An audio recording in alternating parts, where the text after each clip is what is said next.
What is hatching, Toga Peeps? Tuppleton coming at you today with my good friend Ricochet.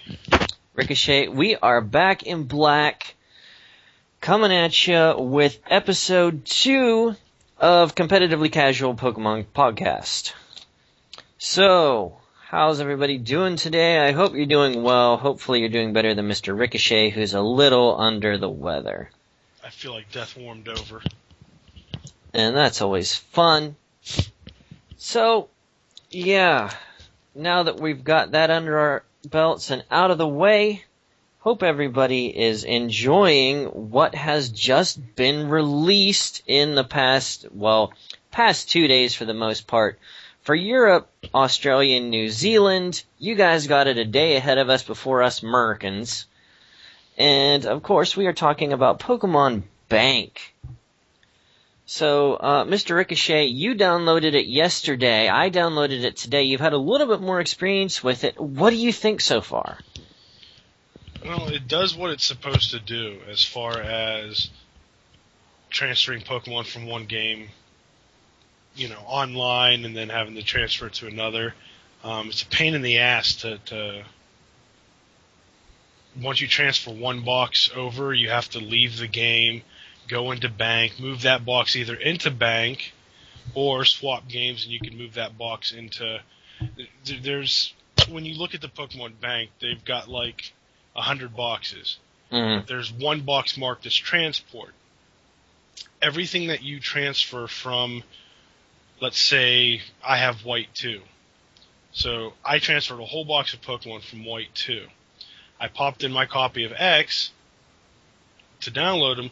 I have to move the Pokemon from the transport box either into one of the 100 boxes that are available or into the game itself before I could transfer another box from White 2. So, and I didn't get to mess with it too much as far as transferring goes.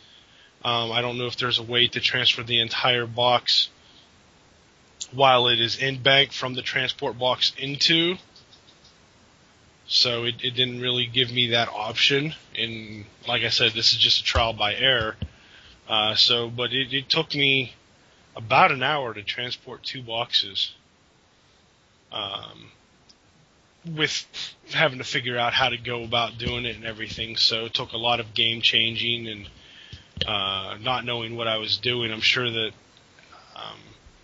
the more that I mess with it, the more that it'll come naturally to me, if that makes sense. Mm-hmm. So that is my general hope. That, like I said, the first day with it, I only transferred 2 boxes over because I was curious to see, what Pokemon everyone were putting on GTS and everything now, and with that, like I said, Bank seems to work how it's supposed to. Transporter, like I said, it's after you get used to it, I think it's going to come more naturally. It'll be a faster process. But my major complaint now is how GTS is just loaded with people wanting these event Pokemon. And I know me and you were discussing this a little bit earlier. People are putting rare Pokemon, shinies and whatnot, available online, and they want these event Pokemon. Mm-hmm. The GTS will not allow you to trade your event Pokemon, people. So, like that level 50 Keldeo that I downloaded from a Toys R Us event or whatever, it will not let me trade that for your shiny Electivire. I want to. I really, really want to. But it will not let me. Yeah, that sucks. So that's the annoying part, is that I'm sure that you can trade the event Pokemon between people with friend codes, and it might be a safer means to do that. So I don't use the event Pokemon for nothing. I'm actually, if anybody wants to trade for some of them, find me on Twitter and message me. I will be more than happy to talk to you about it. So, because I just, I don't use them for anything. They're just pretty much showpieces that I've collected through the years. Right. And a quick note, Twitter links will be in the description. Yes. Now, I've only had literally an hour and a half to mess with Pokemon Bank and the Pokemon Transporter. And like you said, after some use, I'm sure it will become more of second nature. But for those of you who don't know, Ricochet and I are both in our 30s. And we both have... sounds so old. Yeah. And we both have young children. And I can honestly say, my 7-year-old would not have the slightest freaking clue how to switch this stuff over. See, mine might. He's a little more apt at the gaming thing, so he's been playing Pokemon since he's been able to talk, pretty much. Yeah. So he learned how to talk between the ages of 1 and 2, putting words together and stuff. And he's been playing games probably just as long, so he started with a copy of Fire Red on the GBA SP. Uh-huh. So as far as Pokemon goes, he's been playing it for a long time. He might be able to figure it out, but if it's taken me a while, I know it's going to take him a while. So yeah, this isn't something that would be easily obtainable. I'm sure after many attempts by himself, he would do it. He would be able to get it. But right. My thing is that I don't know if you've tried to download it without having a Nintendo Network ID. Oh, they told me I couldn't. Yeah, you have to have a Nintendo Network ID. So I know personally, I don't have my kids on Nintendo Network. Right. Well, I wasn't even on Nintendo Network until this morning. That was part of the largest pain in the butt about it was, in order to download it, you have to have a Nintendo ID. I mean, for casual gamers like me, who doesn't do a lot of stuff with the eShop, I've never had a need for one until now. Yeah. And it took me 45 minutes to get all that freaking set up.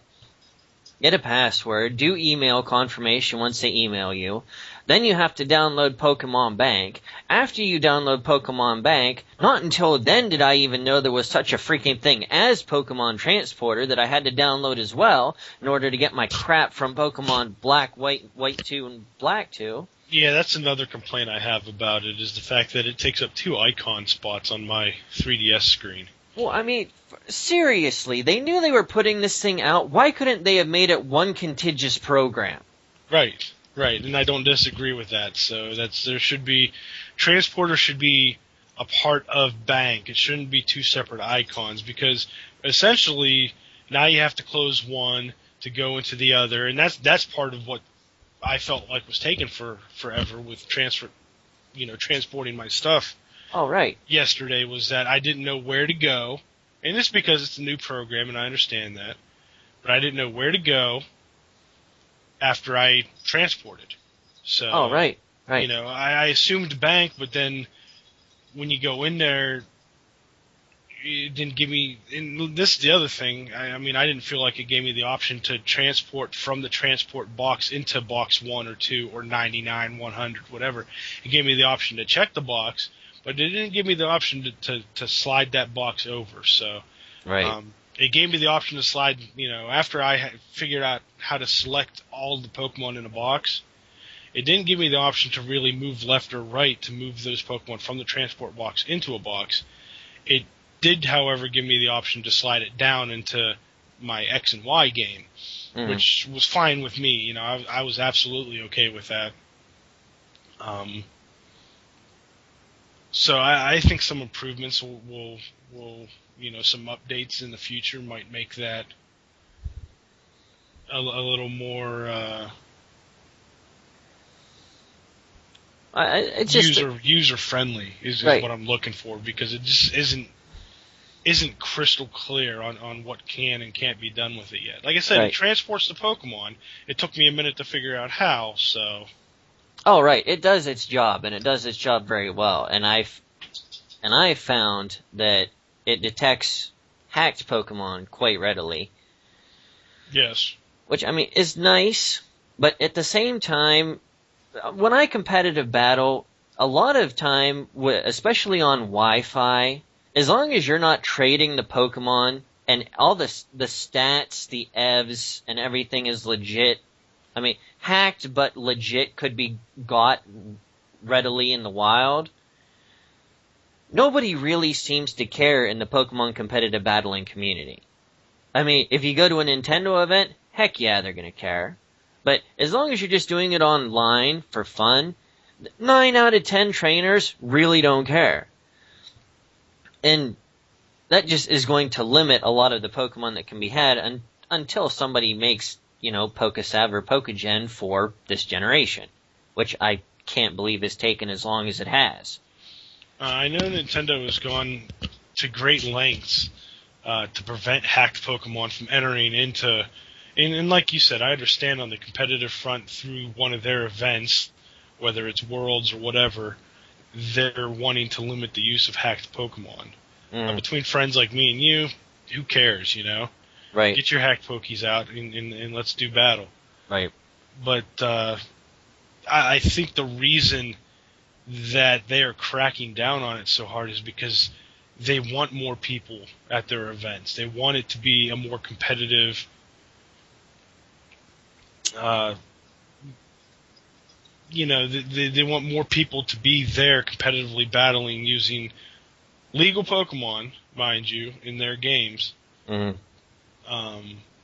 But they want to be that spot to go to train and to battle Pokemon. Yeah. So there's no doubt to me that is their point and purpose, is that they want to get people there. Mm-hmm. Alright, well, I think we spent enough time on Pokebank so far. Is there anywhere in the world left that doesn't have it yet? Does South America have it? Yes, they got it when we did. Okay, so it is global, worldwide, unless, of course, you're in Russia, where everything is gone kablooey with this whole Olympics thing. Sochi, FTW. Yeah. Yeah. Anyways, so let's move on to some other Pokemon news. For those of you who aren't into the trading card game, this may be news to you. For those of you who are in the trading card game like me, you already know and have already bought some booster packs. But the very first installment of the XY TCG, for those of you who don't know, that is short for the trading card game. The first installment of the XY TCG dropped yesterday. Dropped February 4th, actually. I'm sorry, I work midnight turn, my days get blended. Dropped February 4th, and it's actually brought a few new things to the TCG format. Mostly of which it brought out the legality of the first new type since, I think, Neogenesis, which was when Steel and Dark types dropped. And that is the Fairy type, which is going to be pretty much the remainder of this podcast. For those of you who aren't very familiar with the TCG, you can go to PokeBeach. The link to that will be in the description. That is one of the more TCG exclusive Pokemon information sites. But if you don't like there, you can always go to Bulba Garden. They have everything there that you want to find. But one thing that I like about PokeBeach is that when I went there yesterday, they had the on-screen, scrolled down just a little bit, on-screen pictures of every single card that was released in the XY series. So, one nice thing about these fairy types, as far as a TCG goes, is they resist dark types. Thank you freaking God, there is something that is finally going to put up a little bit of resistance to Darkrai. Because that dude and his freaking Dark Veil, whatever the heck it's called, where you get to move your Pokemon in and out that have dark energies for no retreat cost seriously pisses me off. Didn't he? Yeah, he's been running rampant in the TCG for past few sets now, hasn't he? Oh, yeah. Yeah, he was out in the black and white series. Oh, crap. I'm not going to remember which set he popped out at, but he came out, they dropped the series he came out in. Well, then he was a promo. Well, then that series got X'd out with the most recent drop, and now they re-released it in what the heck was the most recent black-white one? Legends Reformed or Reborn or something like that. They dropped another card then of Darkrai. It's like, come on, man. Now, I'm on Poke Beach right now, because you name-dropped them, and Link will be in the description. Link will be in the description. I'm checking out. They've got the complete card set put up. Right, that was what I was talking about. Looks like from the American card set. And I'm the one thing I'm really liking about what I'm seeing from the card, I like the artwork. It looks better than some of the past cards. I'm just looking at it. Maybe it's their scanner. I don't know, but the artwork kind of just pops to me. I don't know why. I think the Emolga EX card is unnecessary, but hey, who am I to hate on Emolga? See, I really like that card. No, see, I like the Skarmory card, the random Skarmory EX card. But oh yeah, Skarmory's a beast. Like I said, who am I to hate on Emolga? Right. So. But I'm checking out, like, I see the Blastoise EX, and then I see the Mega Blastoise EX, and that's just beastie looking. Yes, the Mega is something that is also brand new about this. There had never been Mega, whatever you want to call them, Mega Evolution of Pokemon before, until just now, and I believe the only 3 that were released were the Blastoise, Charizard, and Venusaur. Which I don't see a Charizard. I think it's just Venusaur and Blastoise. Oh, they didn't drop the Charizard one? I don't see a Charizard. There is no Charizard card in the set that they have posted on Poke Beach. So. Oh, I must be mistaken. I think those are the only 2 that got a Mega Evolution. To be honest. Okay, then only 2 busted out on the scene. So, yeah. That's actually kind of disappointing. Wow. Because they could have done a little bit more. I understand not dropping it all at once, because they have to do multiple sets and whatnot. But well, actually, another thing that was reported on Poke Beach most recently was the XY expansion, Flash Fire or something like that. That'll more than likely have probably both Charizard X and Y. If they're gonna drop 2 at a time, it would be nice if they dropped a 3rd one at the time. But that is due to come out in May, if I'm not mistaken. Yeah, because it looks like, from what I'm reading further down on Poke Beach in their news, that they're doing a Mega Charizard card as a promo card in Japan right now. So chances are we won't see that until probably midsummer over here. Oh yeah, we'll probably get it in a late booster pack or late collection. Something, yeah. Wouldn't it be nice if they both came in a pack with dual figures to match with it? I would buy it. I would buy it, and I don't even collect the cards that much anymore. But it has to really grab my attention in order for me to buy it. So. Right. Well, I like collecting the figures, and I usually give the cards to my daughter, because she's all about them now. And she plays the game, but she plays it in her own little way, which is kind of cute, but at the same time I'm like, what are you doing? That's not how you do that. You don't want to yell because you know what they're doing, but it's just right. Like, it's not what I've ever done before. That's not how you play that game. I just gave my son like a deck of 100 cards. I know 100 is over, so he had this school project he wants to do, and he wanted to take in Pokemon cards. So I gave him 100 cards, so that way he could take them in and show his friends. And yeah, that was until this morning. Tori had a more updated collection than I did, because she had some of those Legends Reborns Legends Reborn cards. And if I'm not saying that right, somebody correct me. I don't remember what that booster pack was, or that expansion was called, because I didn't collect any of them. My daughter has like 10 of those packs, and I have none. Nice. She laughs at me. But this morning, actually, on my way home from work, I stopped and picked up 2 booster packs of the X and Y. And it just so happens that I pulled a Xerneas EX, which I thought was fitting because we are pretty much going in depth on the fairy types today. But it's a nice looking card. I really like the look of it. I'm not so hot about future. I was gonna say which EX is it? Is it the just the regular one, or is it the full art one? It's just a regular one. I would have probably crapped my pants had I pulled the full art one. Yeah, that's. I'm looking at the 2, and the full art one's not too bad as far as. I mean, it's pretty rainbowy color wise, but. I mean, it's got a nice look to it. The card, I like it. I just keep laughing at the Emolga EX card. Yeah. There's One thing. Purpose for him. I don't understand where they came up with this fairy type symbol. For those of you who haven't seen it, it looks like a U, like if you were to spread your hand, put your palms together, spread your hands up, that kind of a U with like a freaking star. Yeah, it's like the North Star. Like you know how a star gets the lines vertically and horizontally off it, like it's gleaming? It's That's what pink. It kind of looks like. Like that. It kind of looks like a flower. It kind of looks like some. I don't know how to explain it. It just looks like this goofy freaking symbol.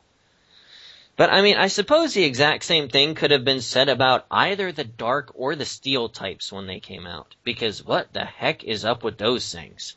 Yeah, I mean, those cards, I mean, the dark kind of looks alright, but the steel it was like, what does the steel logo look like? But yeah, now, it's just weird. Now that we're so used to it, it doesn't really...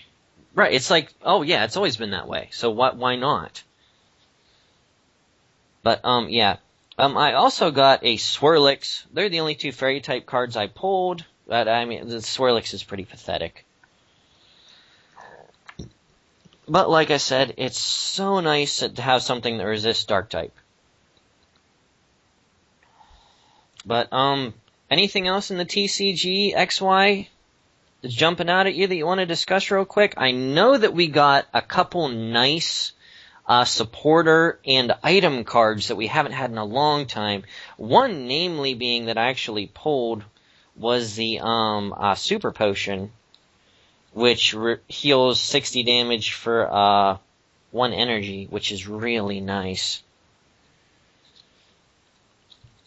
It pretty much stops you from dying a turn on just about any of the EX cards, depending on the attacks you're receiving, of course. No, so I was looking at some of the supporter cards, and other than it being a new picture or a new professor or whatever, they all, for the most part, do the same thing as they've done in the past. Right. Yeah, a lot of the cards are pretty much just reprints of... They are either reprints of old cards or just new names for old cards that have similar effects. Like Professor Oak's New Theory. That got a new name. I don't remember what it's called, but that got a new name. Yeah, there's the Professor Sycamore card where you discard your hand and draw 7 cards. You know, that's pretty normal. Right. The one card I kind of like is the new card Roller Skates. Obviously, you skate in the game now and everything. Basically, it's a trainer card. If you flip a coin, if heads, you draw 3 cards. Now, I know they've had different trainer cards and different supporter cards that have done something similar, but I got a kick out of that. I can, kind of chuckling. I still find that far inferior to the old Bill card, where you were guaranteed 2 cards. Right. Now, there is a new card called Evo Soda, where you search your deck for a card that evolves from one of the Pokemon that you have either in your hand or in play. It counts as evolving the Pokemon, so you shuffle your deck afterward, and similar to the old Stones and whatnot. Yeah, but in an almost completely EX-driven metagame, or not metagame, what the heck do you call it? TCG. Mm-hmm. But that almost being completely driven by EX cards, I find that to be next to worthless. Because, I mean, unless you're going for the megas, which is going to... If you go for the megas, you might as well just shoot yourself in the face. Because you have to play a card, evolve it the next turn, evolve it the next turn, evolve it the next turn, and then somehow power it up with energy while you're defending yourself this entire time from EXs that can readily do 30 damage to benched Pokemon. So in the 4 turns it took you to not only get your Pokemon played, but I'm pretty sure both of the Mega Evolutions need at least 4 energy to attack. So it takes you at least 4 turns if you get all the cards you want in a row, and you get the energy to power it up. But I mean, say you're facing Darkrai. 4 Night Spears doing 30 damage apiece, 120 damage. So all you can do is come out and take 1 hit before you die. Was it worth wasting 4 turns on that? I just don't see the Megas being that good, in my opinion. I mean, it depends upon what future sets do to them. Yeah. Yeah, it just depends upon what future sets do to them. Because Dark types were freaking pathetic until Darkrai came out. Right. Right, and I mean, that took how long? So, yeah. Yeah, it just depends upon what they do with them down the road. Yeah, future sets will tell. I personally, especially, I don't see them being used. I don't see them being used that much well, I mean, they're changing the format of the game now because of the fairy types and the XY. You know, they're changing how the game will probably be played. But just looking at it, though, I don't see the 2 mega cards being big cards. They've got big hit points, and that's about it. You know. Right. Yeah, they are definitely bulky cards, but, I mean, to be a 4th or a 3rd stage, they sure as hell better be. But, yeah. That's pretty much it for the TCG, in my opinion. I mean, there's a bunch. I mean, you can go through, check through the list if you're into TCG. There's plenty of good cards. Like I said, PokeBeach has just a really cool option where you can click on the card, view it huge on your screen. Right. And if you're into the I'm actually looking at the they have 2 Vivillon cards. So I hope Vivillon is a Pokemon that they continue to use throughout the TCG because they've got 2 different patterns on the cards, which is awesome. Yeah. Currently, and I'd like to see them do more patterns in more sets down the road. Yeah, just a shout out to another YouTube channel. If you are into the TCG and you are not subbed to the Top Cut, you are missing out. We will also link that in the description. That I watch them for information because one of my favorite people to post on there, Puka, always does good breakdowns of new sets. If you haven't watched his breakdown of this set yet, you should go and do that because he is really good. So go watch that. Link in the description. So yeah. So we'll kind of transition from that into the Pokemon type of the week, which is, of course, if you haven't been able to tell, going to be the Fairy type, the first new type since the 2nd generation when Dark and Steel came out as counters to the all-powerful Psychic type. So, type of the week, I mean, a lot of Pokemon got changed from what type they were or got fairy type added on to what they already were. And there was actually 24 old Pokemon that got changed to the fairy type, or the fairy type was added or substituted for something they previously were. And there was actually 13 brand new Pokemon that were introduced that are the fairy type. So, in actuality, 11 more Pokemon that were something else became fairy type than new fairy types were introduced, which I found to be think the one that I'm maddest about is probably the Snubbull Granbull change. Uh, They just made Snubbull pure fairy. I don't understand. Of all the things that changed, that is that and maybe Mr. Mime. Those are the ones I understand the least. Yeah, Snubbull and Granbull changing to fairy type just confused the hell out of me. I mean, it's not like they were normal fairy. No, they're just pure fairy now. Yep. And that's a little hard for me. I don't know why. It's just a weird transition for that particular Pokemon. Yeah, because I mean, it's always been Granbull, it's always been normal type, it's always been really crap anyways. I mean, knows all the Fang moves, knows all the Bite moves. I was actually kind of hoping it got that, what the heck was it called? Oh, what does Tyrantrum have? That, like, Strong Jaw or... Yeah, Strong Jaw is its ability. That makes all the Bite moves more effective. I was really hoping Granbull was going to get something like that, especially after we heard it was going to change types. But it didn't, so it even sucks worse than before. I mean, depending on whether you consider Fairy type more or less inferior to what it had before. So, I mean, you can have it with that. I think as a normal type, Granbull was, I don't want to say more versatile, because Granbull is definitely not a Pokemon that you would use in competitive battling, but yeah, maybe in game if you liked using them. He was a normal type, so he pretty much resisted more, in my opinion. He wasn't particularly good against anything, but he resisted more than he does as a fairy now. As a fairy, he gets wrecked by steel, by poison.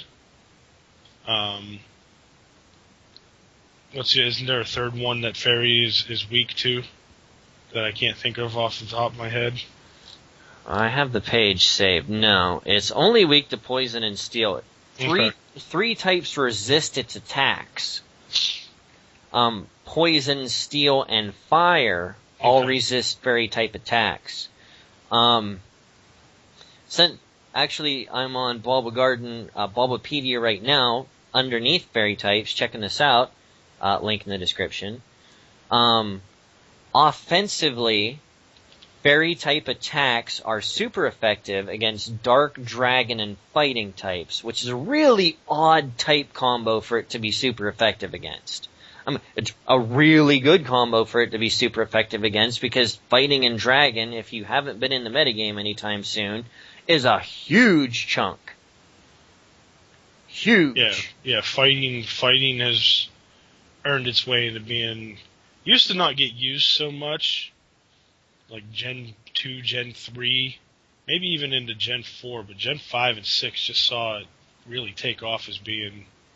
Now you see, Gen 4, you almost always saw... Lucario. Well, Lucario and freaking Lead Machamp. Lead Machamp in 4th generation was so good that you just couldn't not use it. I mean, I had one, and I loved it. I didn't have one. I didn't battle much in Gen 4. Gen 4 was, as we've discussed, is probably my least favorite of the gens. It gave me some of my favorite Pokemon, yes, but it was probably my least favorite to play through. Oh, yeah, definitely one of my least favorite to play throughs, but with the introduction of Wi-Fi battling in there, probably my definitely my most competitively played generation, but probably still in overall my second most played generation, second to third. The second to the third gen, that is, I meant. But before we get too far off topic, let's go back to the fairy types, and defensively speaking, fairy types resist bug, dark, and fighting. And bug and fighting being resisted is amazing, because you can switch in and resist U-turns and not have to worry about them. You can switch in and resist fighting type attacks, which is just insane. I mean, you can switch into a dark type priority user and take sucker punches all day long.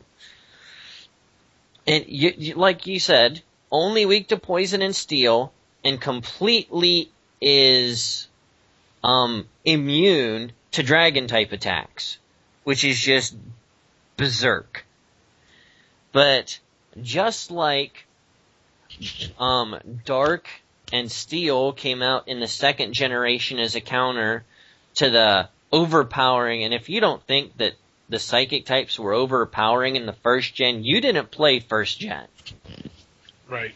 Because nothing stopped psychic types. Alakazam was a beast, and considering you can catch Abra so early in the game, if you didn't have a level 65 Alakazam by the end of your playthrough in red or blue or yellow, you weren't playing the game right.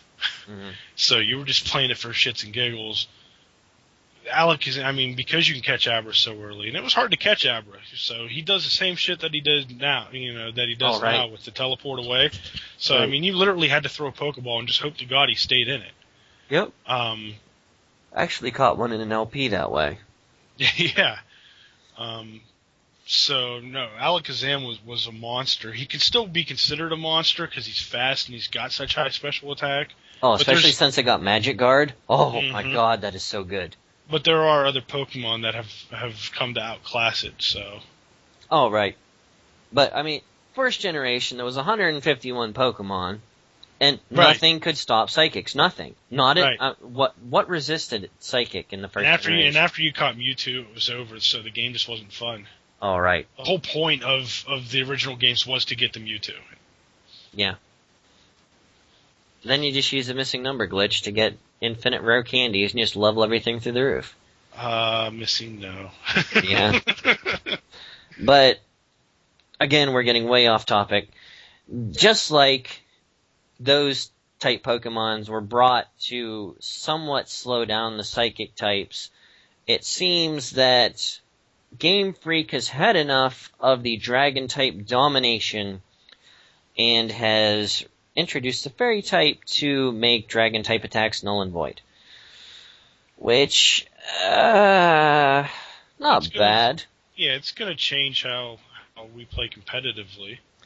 And, casually, I know playing through X, not wanting to just blast through the game. I took my time with it.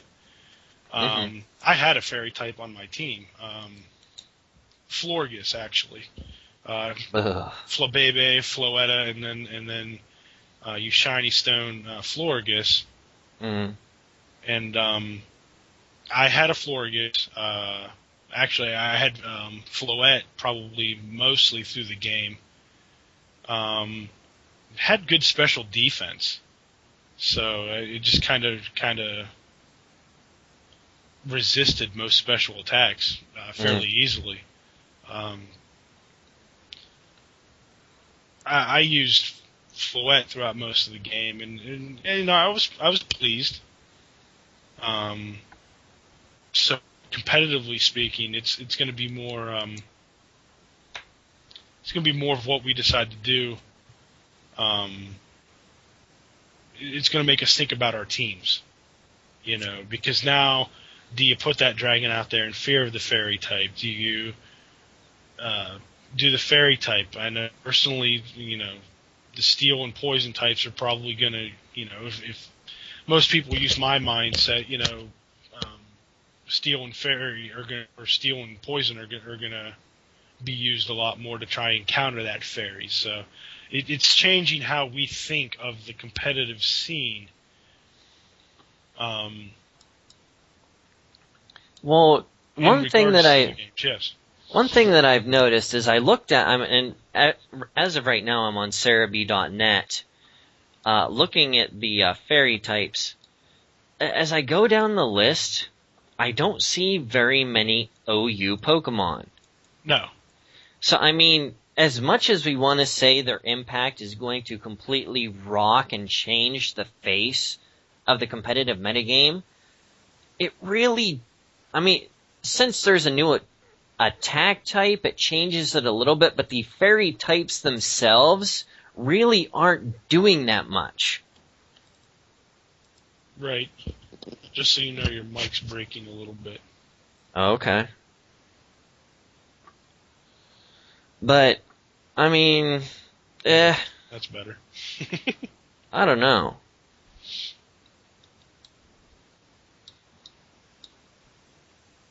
Yeah, I look over this list and I don't see anything that's immediately that threatening in an OU environment. I mean, I don't know. Unfortunately, they didn't give us, like, anything with incredible stats and a decent move pool to do much. Yeah, looking at the stats and everything, that's the big one, is just going through all the stats that are on the side of the page. Like you said, there's not much there.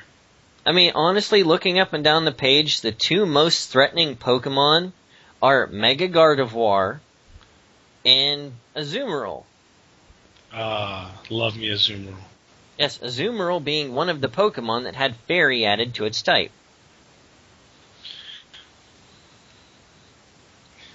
I mean, I read somewhere online, and I can't think of where. It might have just been a random chat board or something. People were actually quite pleased with the Water Fairy pairing that Azumarill got. They said it's a very resistant pairing. Mm-hmm. When you look at the two of them together, they said it's no other pairing that's as good as Steel Fairy, which I believe is Mawile. And I think Klefki is a Steel Fairy, so... Yeah. Well, what? Azumarill's still weak to Electric, Grass, and Poison.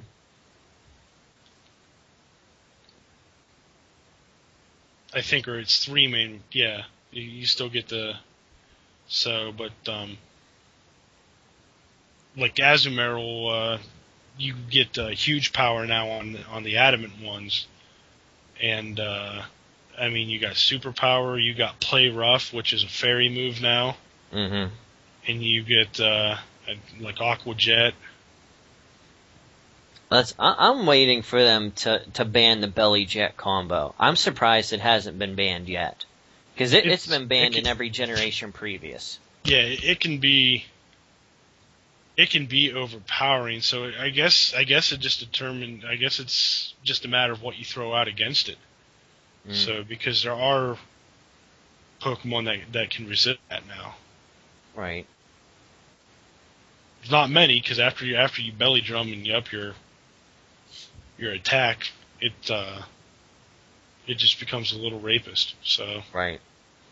Well, I mean, the stuff that resists water, you're going to switch into, and it's not going to be able to take a freaking play rough from it. Yeah, I don't know. I like Azumarill, though, so I can see myself using it. Right. You know, like competitively. Right. There aren't as I look up and down this list again, there really aren't a lot of tight combinations with Fairy either. Like the Pokemon, there's like not many. There's Fairy, Normal Fairy, Psychic Fairy, Flying Fairy, Water Fairy, a bunch more Psychic Fairy, Steel Fairy, Flying Fairy, Grass Fairy, which I kind of thought Celebi was going to be the old legend that they made a fairy type, and they didn't. That really surprised me. Yeah, but then they made Grand Bull a pure fairy type, so they just trolled you. That's all they did. Well, all they did was, hey, let's go back and find all the pink normal types and make them fairy. And that's pretty... I mean, look at it. That is pretty much what... except for Lickitung and its evolution, that is pretty much exactly what they did. And Miltank. That's why I'm laughing. And Miltank. I forgot about Miltank. They didn't do it to the Blissey chain. Chansey and Happiny. I don't see them. Oh my god. Could you imagine how overpowered Blissey would be if it got resistance to dragon-type attacks? That's probably part of the reason why it didn't get it, to keep the game a little more balanced. But yeah, you said that, and I'm just like, you know what? There's Clefairy, there's Jigglypuff, but Chansey is not on that list. Yeah, that was actually fairly surprising, especially since Blissey looks pretty fairy-like. Right. Probably even more so than Jigglypuff. Yeah. I'm a little disappointed in Dedenne, or Dedenne, or I think it's the electric fairy rat that looks like a retarded Raichu. Yeah, it's Dedenne, actually. Okay, Dedenne. How abysmal is its statistics? It's probably the lower end of the fairy types. I mean, it's got good speed and kind of almost good special attack, but God, loser. It's going to get one-hit KO'd almost every time. Yeah. Ground will own it. Yeah, alright. Well, something else we can look at with the fairy types coming out are what kind of fairy type moves came out. And my God, did they do their best not to put out hardly any. I mean, almost every fairy type move is a status inducer or a stat reducer. And it's just like, and half of them are old moves they just made fairy type, like Charm. Charm is now a fairy type move. Oh, that's freaking fantastic. Oh, guess what else that we used to have is now a fairy type move? Moonlight. Play Rough. Well, we already mentioned Play Rough, but Sweet Kiss. Oh my God. And half of these fairy type moves do the same thing. They either raise or lower the same freaking stat in either your Pokemon or the other Pokemon, or they make it impossible for you to get status. That's it.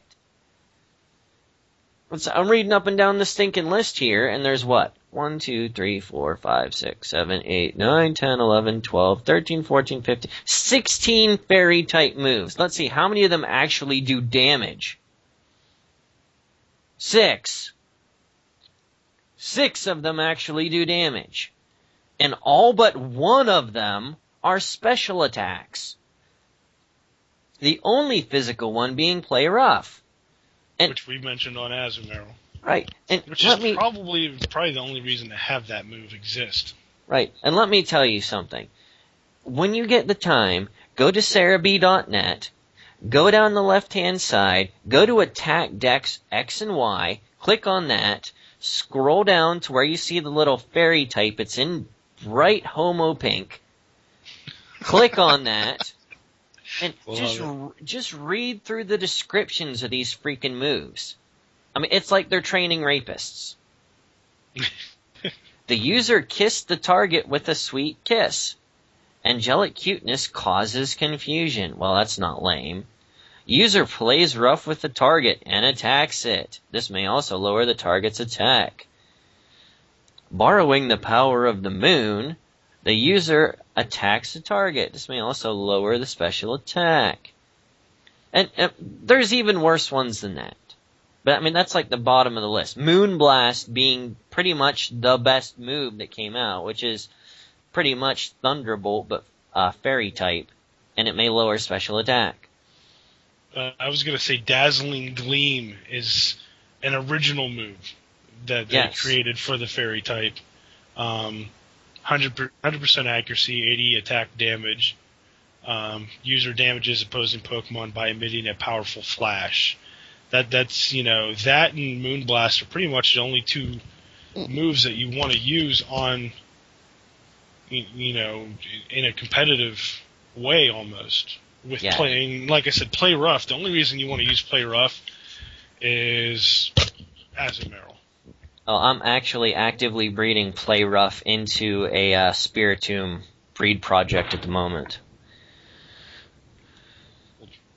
We'll get into breed projects here shortly. So, but yeah, I mean, one of the moves that I see that actually looks freaking awesome is called Geomancy.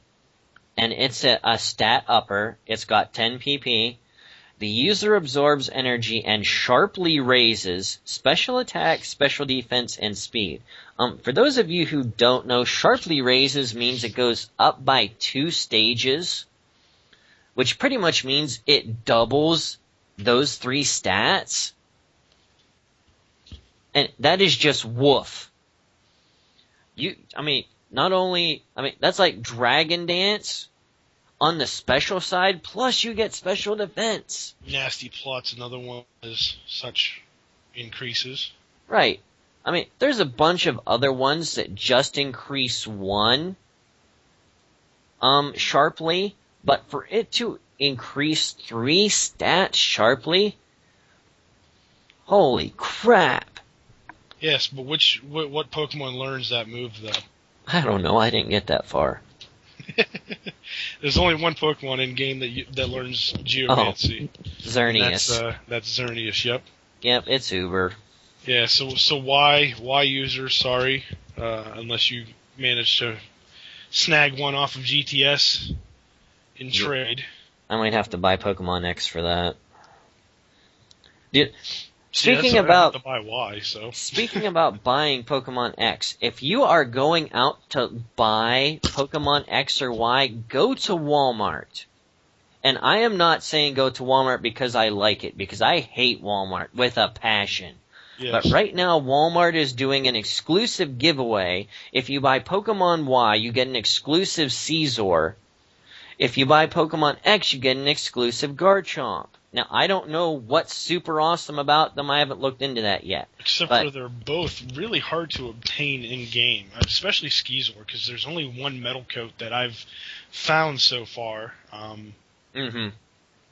You know, I'm sure that you can get it wild. Yeah, I'm sure that you can get a metal coat wild off of like Onyx's but yeah, it's there's only the one that gets, so. Yeah, Garchomp isn't as hard because you can find Gibble in the wild, and if you can't, almost everybody who has a Dragon Safari has a freaking Gibble in it. And if you can't find Gibble that way, just hop on Wonder Trade for 15 minutes. God, right. You get 2 or 3 of them. Right. Yeah, Garchomp was a Mega Evolution I was not impressed with, but that's something discussed for another podcast. Yeah, I haven't even Mega Evolved mine yet, so. Yeah. But, went over Fairy type moves. Check. Well, we can't go off of Fairy types until we talk about the evolution that is Fairy type, and that is Sylveon. Yes, I figured we should talk about Sylveon specifically, just because I figured neither of us will probably use it in our because Fairy type is type of the week. I know I choose one, you choose one as far as discussing what we can do with different Pokemon, but I figured Sylveon, it's fair for both of us to talk about it without picking it as our type of the week. So. Yeah, I'm sure as hell not picking it because I don't like it at all. Sylveon, to me, it just gives me hope that they're going to do other types of evolutions. I understand that they did it to help heavily promote the Fairy type in the new game. Right. And that's pretty much where Sylveon came from. So they decided to do Sylveon because it was a new type of Pokemon. And what better way to promote that than with an evolution? Oh, right. And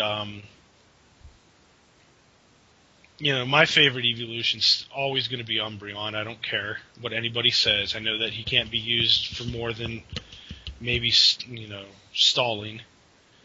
Hey, he's a good wall. But, Nice. Give me Vaporeon all day, every day.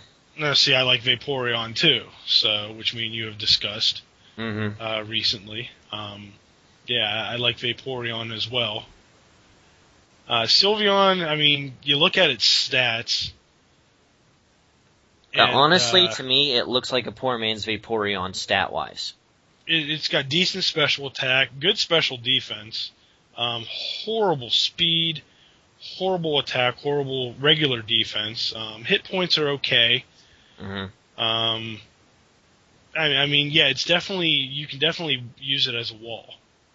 But it has enough special attack that you can do a little bit of damage using it, Right, and that's pretty much why I compare it to a poor man's Vaporeon, because I mean that's pretty much the exact same thing. Vaporeon, hit points, special attack, and special D are all respectable and highly usable in the game. Especially competitive, cause, I mean, that's why Vaporeon's almost all, Vaporeon, I mean, aside from Jolteon, because it's such a freaking badass attacker,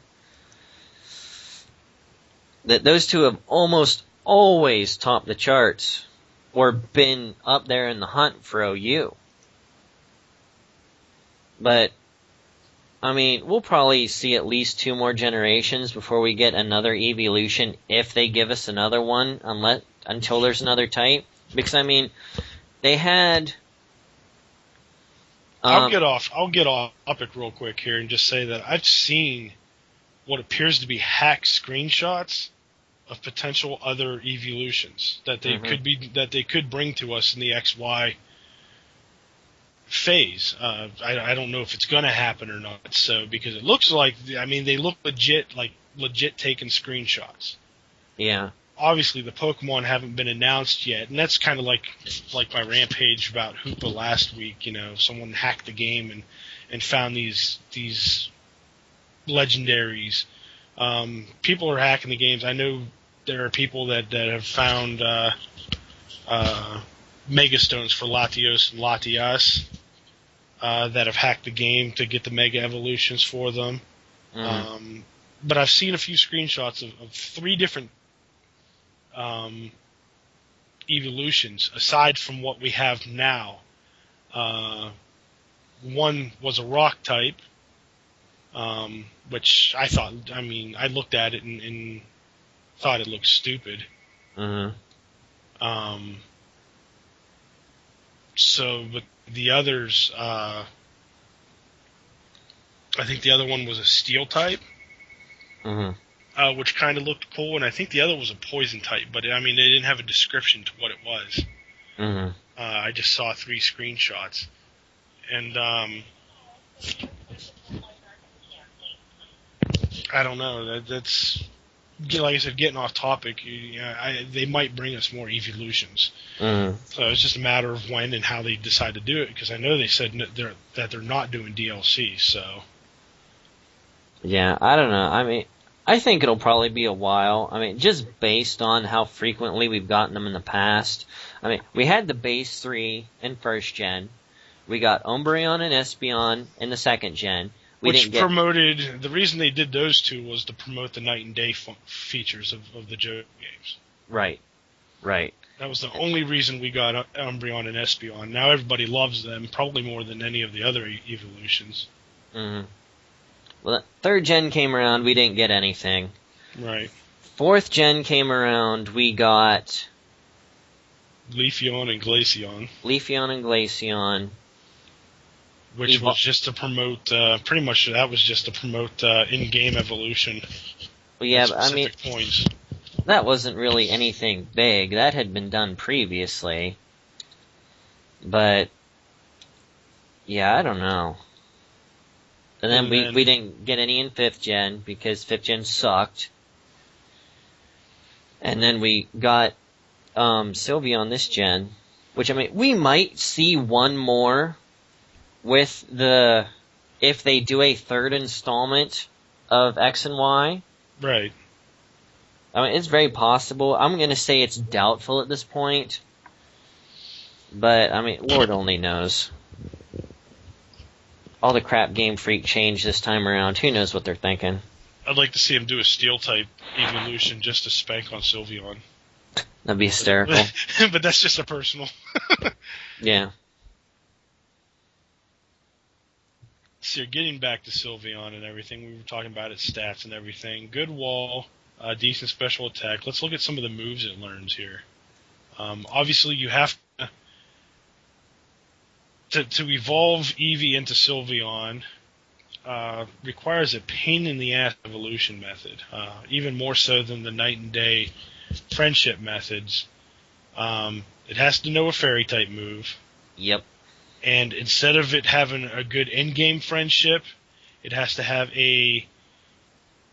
at least, it says 2 hearts in the Pokemon Ami. I find that to be false, because I actually trained a Sylveon in-game just to get the evolution. it, I had 2 hearts in Pokemon and Me. It had the move Charm on it, which it learns, which Eevee learns early, and it still wouldn't level up. It took me getting it up to 5 hearts in the Pokemon and Me, which is a pain in the ass. Yeah. To do. But I after I got the 5th heart on it finally, it evolved like the next level. So I don't know how accurate that is. So I know Cerebi claims that you have to level it up with a bond of 2 hearts in Pokemon and Me, but it also has to have a fairy move. Which, like I said, I think Eevee learns Charm like at level 9 or something. So yeah, I know it's fairly early. But just a pain in the ass to level up Sylveon. Like I said, you could slap a Soothe Belt on Eevee, run around with it in your party for a half hour, and boom, daytime you got Espeon, nighttime you got Umbreon. So they've made that easier. Right. As far as in the game goes, Sylveon, I didn't enjoy having to spend all that time in Pokemon and Me. There's only so many times you could pet an Eevee. Right.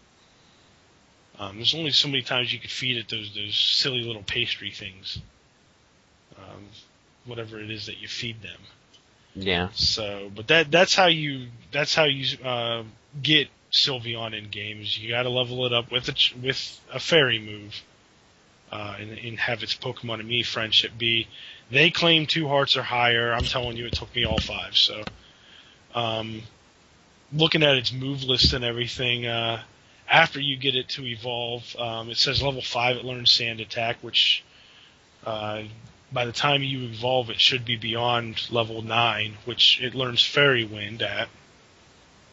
You get Quick Attack at 13, Swift at 17. You get Draining Kiss. This is a move that I actually don't mind in as a fairy type move.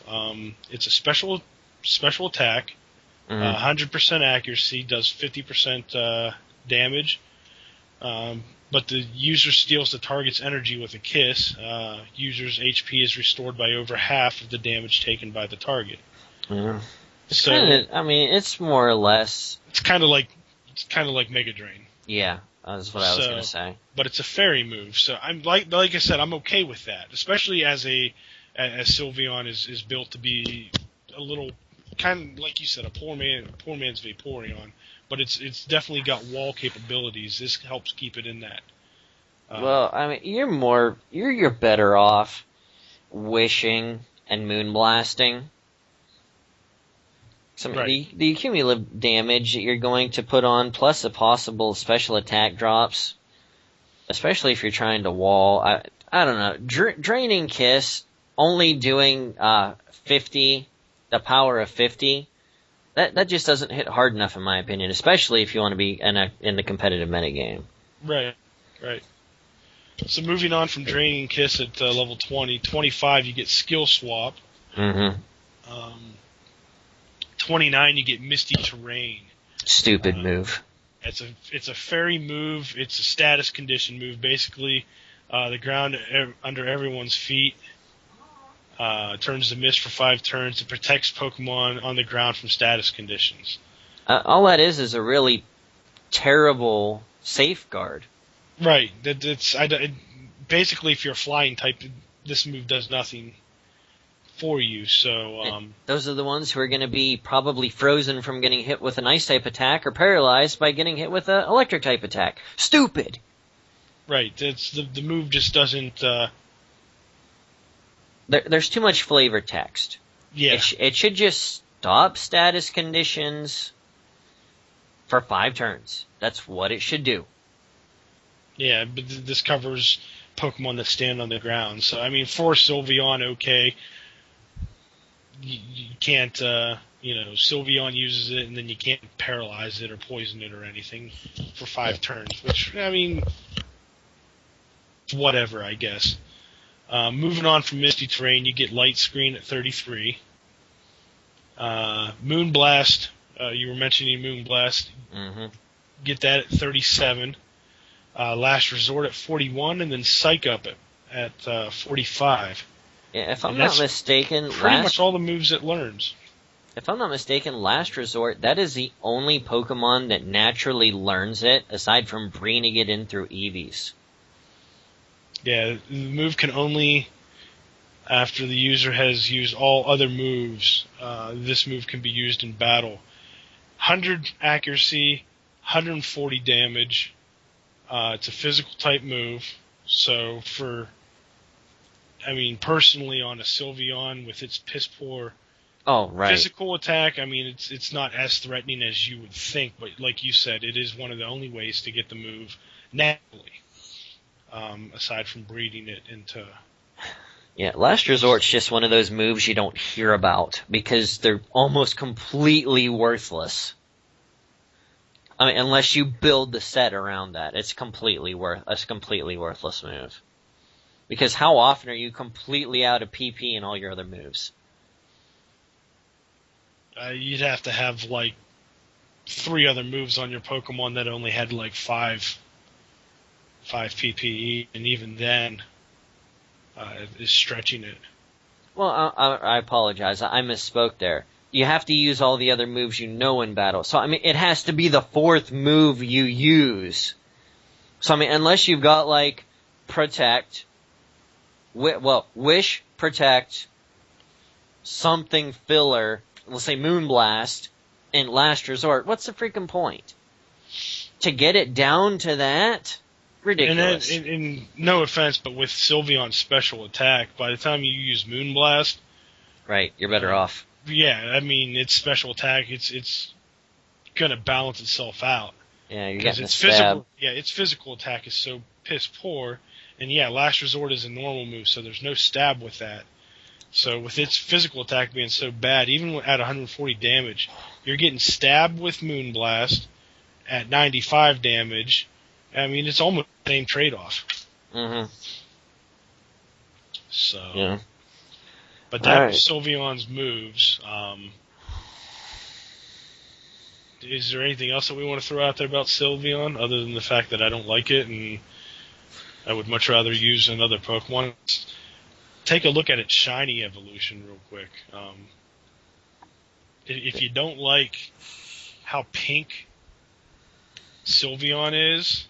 You aren't going to like how blue it is either. Yeah, if you manage to get a shiny Eevee, and you decide, hey, why not evolve it into a shiny Sylveon, prepare to be freaked out.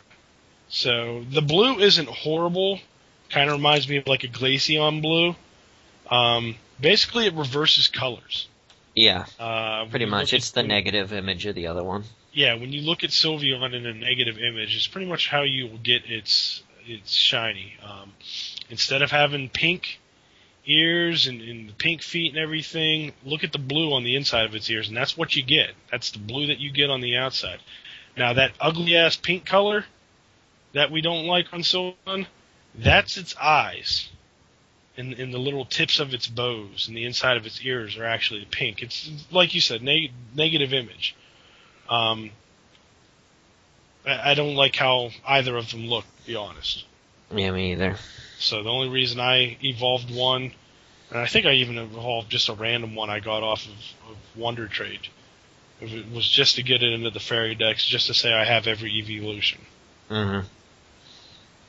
So let's wrap up fairy types. As it being our type of the week, we haven't chosen individuals. So what is your favorite fairy type Pokemon? Everybody knows Azumarill. So, and I know over the past 2, podcasts, our first one last week and this one, I know we've mentioned Azumarill with the Water Fairy. I'm not going to go with that one. Mm-hmm. Only because we've pretty much discussed it. Probably not in depth and at length, but we've discussed it enough where people know this is what you should be using on it. Mm-hmm. I'm going to pick Whimsicott. One of the few fairy types that has the additional added typing. Whimsicott being originally just a grass Pokemon, they added the fairy type to it, which I'm okay with. Mm-hmm. Whimsicott, you got to go with Prankster. Mm-hmm. Prankster has to be its ability. It's the only way that it's any good. Haven't used it too much in 6th Gen yet. Definitely haven't used it competitively at all. So doing a move set based off of 6th Gen is a little difficult for me right now. Yeah. I can't tell you that you have the ability to do like substitute and leech seed on it.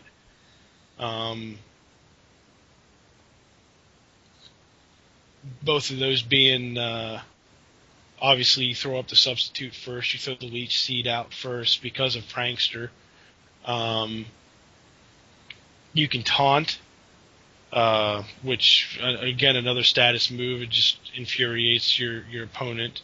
Mm-hmm. You can throw Giga Drain out there or Encore or U-Turn. Those being physical moves. Those are just basically to kind of cause any type of damage. Mm-hmm. The only thing is that if taunt is used against you, you really don't have anything that you can use, so like you can throw U-turn on it and that gets you out of there, which will do some damage and get you out of taunt itself. So, like I said, you can use Encore. Encore will just cause them to. It makes Whimsicott annoying. Mm-hmm. Basically, with substitute, leech seed, taunt, and then you use Encore. My God, that's just annoying. Mm-hmm. That'll cause you to annoy the hell, and it helps Whimsicott stay, in the game some too. Obviously, with substitute and leech seed, you want to put leftovers on it. Mm-hmm. But that's more of a Gen 5 move set. I've not really used it much in Gen 6 to see what move, what fairy type can do for it. So I just picked Whimsicott because I don't like any of the other fairy types, aside from Azumarill. I could have went with Mawile, but yeah, that's probably the best. I used Whimsicott in Gen 5 as a subseeder. Yeah. So he's got decent. I think he's got decent enough. Just having Prankster allowing the statuses to go first and everything. Taunt, Encore, Leech Seed, Substitute. All of those moves go first. Anything that doesn't cause damage gets +1 priority. So that that's Prankster's the big reason why I chose it, because I like running Prankster. Yeah. So it just depends upon which Pokemon you use Prankster with. Now, I'm actually going to name 2 here because one was one of my oldest favorite Pokemon, but completely got nerfed when it got the fairy type ability, and that is Clefable. Okay. I used to run some mad sets of Clefable. Well, unfortunately, almost all those sets suck now because it doesn't get normal type stab. It's like, oh my god. Like the Double Edge set, or the Toxicorp Facade set. Oh yeah, guess what? All that's crap now because you can't do anything. Because, oh, guess what? Normal type stab just went out the window, which made all those sets good. So I'm going to go with one who I haven't personally used yet, but the theory of just makes me happy, and that is Slurpuff. Okay. And the Meringue Pokemon, I like its hidden ability, Unburden, which doubles its speed when its item is consumed. And it's a relatively, it doesn't have any single particular outstanding stats. But one thing I do like about it is you can breed Belly Drum into it. Yes. So, automatically maxes your stats for half of your health. You throw some kind of berry on it, which is going to make it better. You consume your berry. Your speed doubles. You're at max attack. You've got a stab play rough, which, I mean, granted only has 90 accuracy, but at 90 damage at max attack is freaking amazing. Now, when you put a berry on a Pokemon, once you hit yellow, doesn't it automatically consume that berry? I think it's once you get down to 25% of your maximum health. Okay, so... I believe is the condition that you need for it to activate. I mean, using Belly Drum takes you down to half. Let's say your opponent hits you with an attack, but you survive. You're automatically going to eat that berry. Your attack is maxed, and then your speed is doubled. So that's going to make you fast. Go on. I'm rolling with you here as far as, because I haven't used Slurpuff too much myself. Well, let's say you're battling, and I'm just going to use this completely situational because that's all I can think of. Okay. You're switching into Choice Specs Latias using Draco Meteor. You switch in your Slurpuff. It has to switch out because Fairy type's immune to Dragon. You set up a substitute. Bam! There goes a quarter of your health. Something switches in. Attacks you. Kills your substitute. On that substitute, you use your freaking Belly Drum. Well, guess what? That takes you down to 25% health. If you got a berry on it, which I'm not sure if the pinch berries are legal in this generation or not, but let's say they are, and you use either attack raise, no, you don't want the attack raising because Belly Drum's going to max it. You use freaking Salac Berry, which is going to give you an extra 25% health boost, or speed boost. Then, once your Unburden is going to double your speed. So, you're fast as balls, and you're hitting hard as balls. You've got Play Rough to hit with as physical as you can, and a filler move for freaking, to cover resistances. I don't know its moves well enough to know what you really need, but something that's going to hit whatever resists, Fairy type attacks, which is, fire, steel, and poison. God, if it had Earthquake, it would be amazing. And it doesn't. Yeah, I was going to say, it does not. So it doesn't get crap for Fairy type attacks. Maybe Surf. Well, that's not physical. Yeah, that's not physical. Just looking at the physical aspect of it. I mean, Frustration Return, the only thing you're really going to have trouble with on that end is the Steel types. As I say, there's Giga Impact, there's Thief, there's Blockade, Return and Frustration are pretty much all the physical TMs that can be taught to it. Every Pokemon has its downfalls, and that would be it. Its terrible freaking move pool. Yeah, it's got a bad physical move set. But the possibilities, you got Team Preview still in this generation, which I hate with a passion. You can see what you have to worry about getting out of the way before you bring that bad boy in and set it up. And you save it for late game, and it's lights out. Could surprise people with the Belly Drum and using the Speed Berry. I look at it, see any way to recover its... I don't see any way for it to recover its health. Well, I mean, that's not really a problem on a sweeper. Right. Aside from Draining Kiss. Well, no, I lie. It does have Wish. I just looked. I just saw Wish. It learns Wish at level 45, so that could, if you set up Wish first turn. Well, obviously you want to set up Belly Drum, but let's say Wish second turn. If you survive into that next turn, you get half of your maximum hit points back. Right. So that would probably be the filler move I would use. Well, that's still leaving you with one attack. I mean, granted, the only thing you have to worry about resisting it are Steel, Fire, and Poison types. Yeah, wasn't it Poison? Yeah. Yeah. So that's my throw-in for Type of the Week. Basically, though, with fire type, you don't get too many pure fire types now. Right. So you get other Pokemon using fire type moves. Well, yeah, but freaking Heatran, now that Pokebank is out, I bet Heatran's going to be out with force. Yeah, I've got one. I bet he's going to be rickrolling people. But, yeah, so we've finished that. Do you have any breed projects presently going? We'll take it to the Breeder's Corner.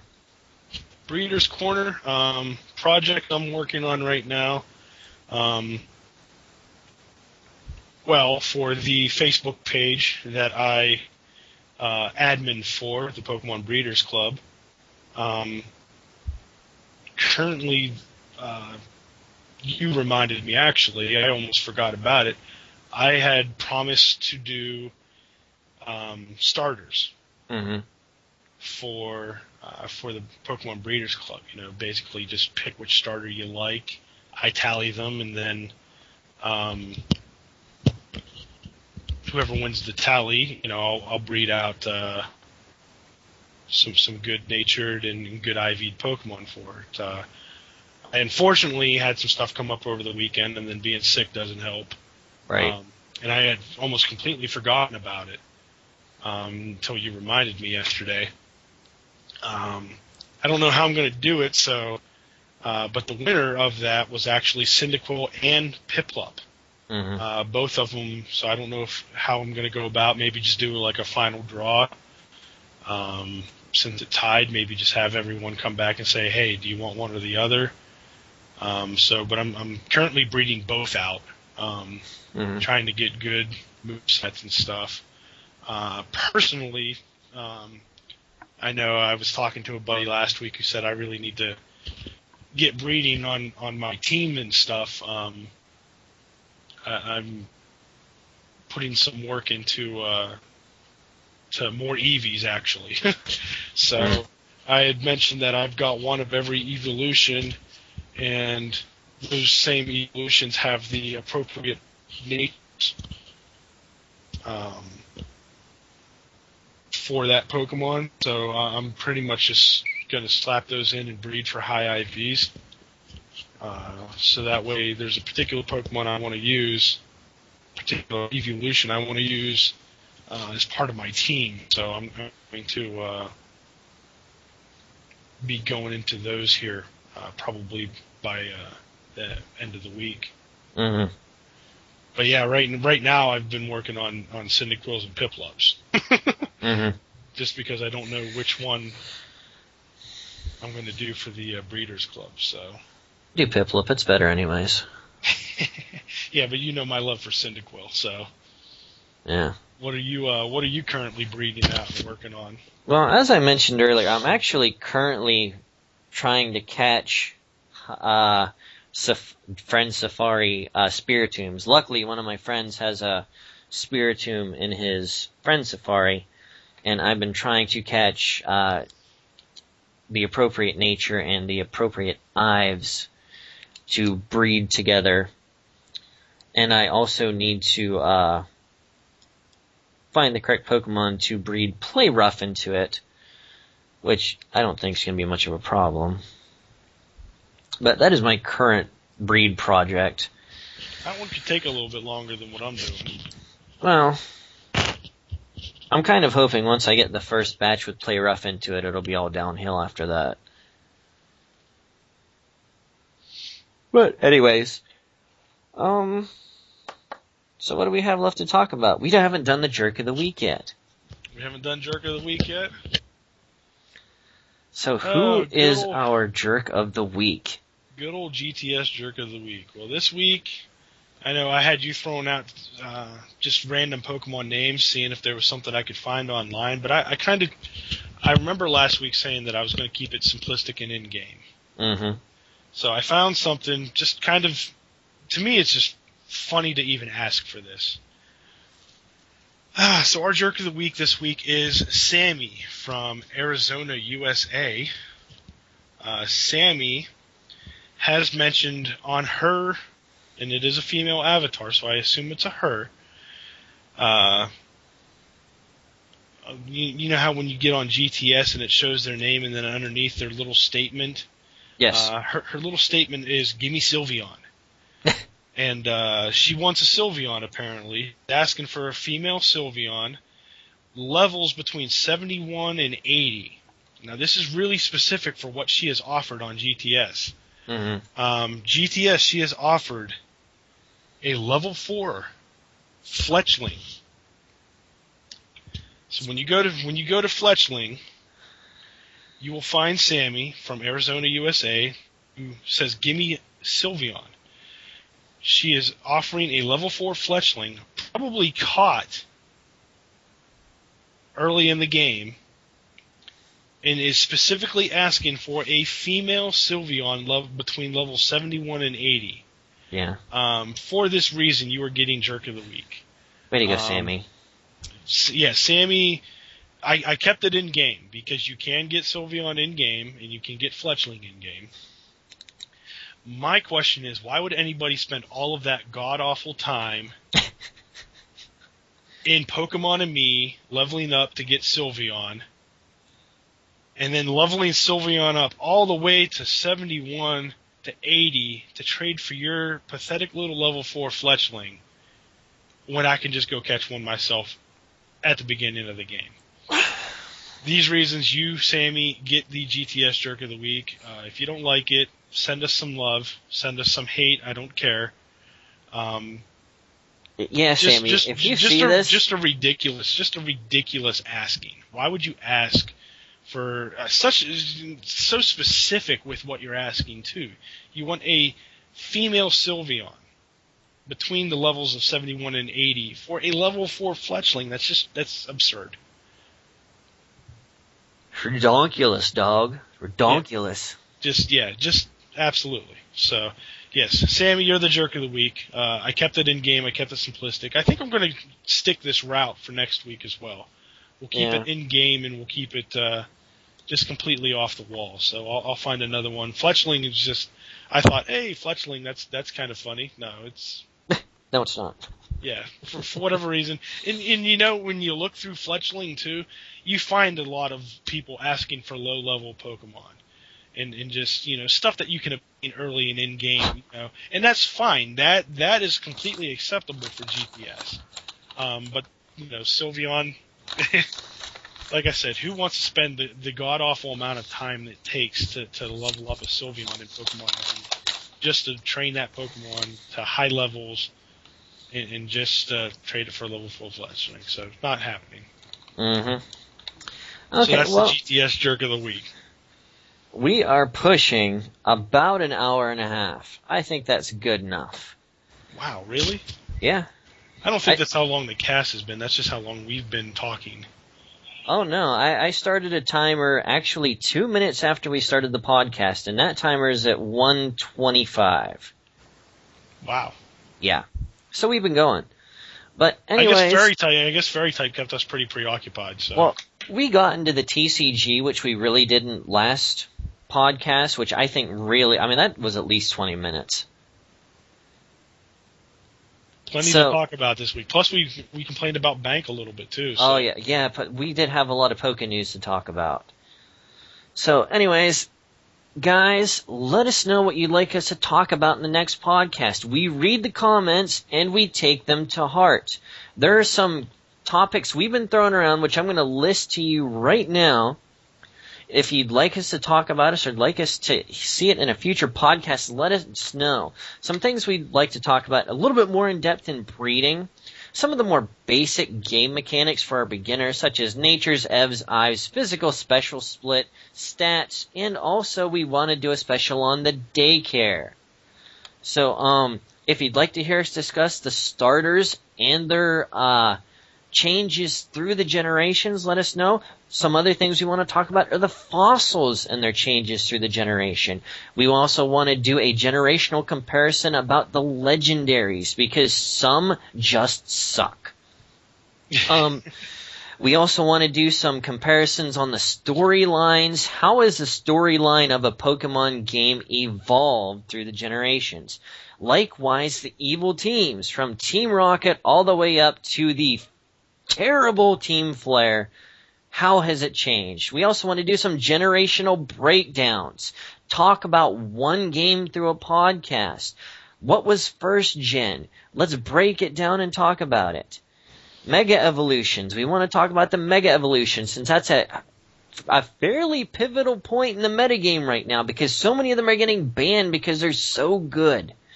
The anime and cartoon, which is not as good as it could be, but you know. We also want to do a little bit of a talk too about the steel type and how its weaknesses and resistances have changed. Or if there's something else that you just want to hear us talk about, you want to hear us talk about ourselves, let us know. We're more than happy to do that, trust me.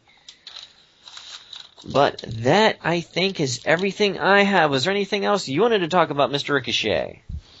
You know, you hit a lot there, actually, so that's a lot of what we've discussed.